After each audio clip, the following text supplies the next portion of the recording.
છોટાઉદેપુર જિલ્લામાં ફતેપુરા નર્સરી ખાતે આંતરરાષ્ટ્રીય વન દિવસની ઉજવણી કરવામાં આવી હતી।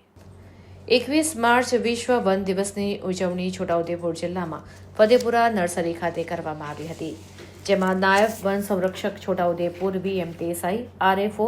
એનસી રાઠવા અને જય જવાન સૈનિક ફાઉન્ડેશનના પ્રમુખ ગોપાલભાઈ રાઠવા તથા સામાજિક આગેવાન વાલસિંહભાઈ રાઠવા ઉપસ્થિત રહ્યા હતા।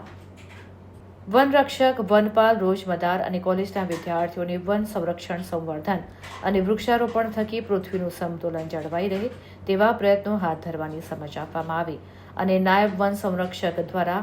આજના યુવાનોને ભારતનું ભાવિ ગણી યુવા દેશ, યુવા વિકાસ અને સાથે આવનારી ભાવિ પેઢીને દરેક ક્ષેત્રે સહભાગી થવા અને વૃક્ષારોપણ કરી પર્યાવરણનું સંતુલન અને ઔષધીય ગુણો ધરાવતા વૃક્ષોનું વધુમાં વધુ વાવેતર કરી આવક મેળવી આર્થિક સદ્ધરતા માટે પ્રેરણા આપી હતી। તેમજ જંગલમાં દવ લગાડવા, ડુંગર નવડાવવા જેવી જૂની, પુરાણી અને ખોટી માન્યતાઓ વિશે લોકોમાં જાગૃતતા લાવવા, જેમાં વન વિભાગ સહિત લોક સહકાર થકી આવી ઘટનાઓ પર અંકુશ લાવી શકાય તેમ જણાવ્યું હતું।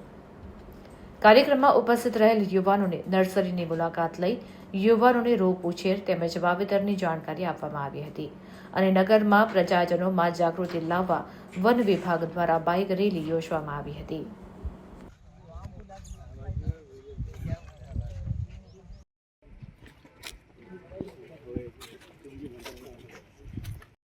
મોડા સાફ સફાઈ કરવા માટે લોકો દવ મૂકી દે છે અને ઘરે આવતા રહે છે। એટલે આપણે ગામ લોકોને એક જ વાત કરવાની છે કે જ્યારે મોવડા નીચે હલગાવો ત્યારે આજુબાજુની સાફ સફાઈ કરી ખાલી મોવડા નીચેનું હલગે એવી સમજણ આપો અને આજુબાજુ થોડા અંતરે બાતમીદારો રાખો। જંગલ નજીકના માણસોને મળી અને બે શબ્દ કહો કે જંગલમાં કેટલા બધા જીવજંતુઓ રહે છે જે બળીને નાશ થઈ જાય છે, જે આપણું એક જાતે રક્ષણ જ કરે છે। વન વિભાગ દ્વારા આંતરરાષ્ટ્રીય વન દિવસની ઉજવણી છોટાઉદેપુર ફતેપુરા નર્સરી ખાતે યોજવામાં આવી હતી, જેમાંથી કોલેજના 50 જેટલા વિદ્યાર્થીઓ અને છોટાઉદેપુર રણપુર રેન્જના સ્ટાફ અને જય જવાન સૈનિક ફાઉન્ડેશનના પ્રમુખ ગોપાલભાઈ રાઠવા, વાલસિંહભાઈ રાઠવા અને આરએફઓ રણપુર સાથે અન્ય સામાજિક કાર્યકરો પણ ઉપસ્થિત રહી અને આજના વન દિવસની ઉજવણી કરવામાં આવી છે। આજના વનના દિવસે તમામ જિલ્લાવાસીઓને શુભેચ્છા પાઠવવામાં આવે છે અને દરેક વ્યક્તિ એક વૃક્ષ વાવે અને છોટાઉદેપુર જિલ્લાને હરિયાળું બનાવે એવી શુભેચ્છાઓ સાથે તમામને શુભકામનાઓ પાઠવી છે।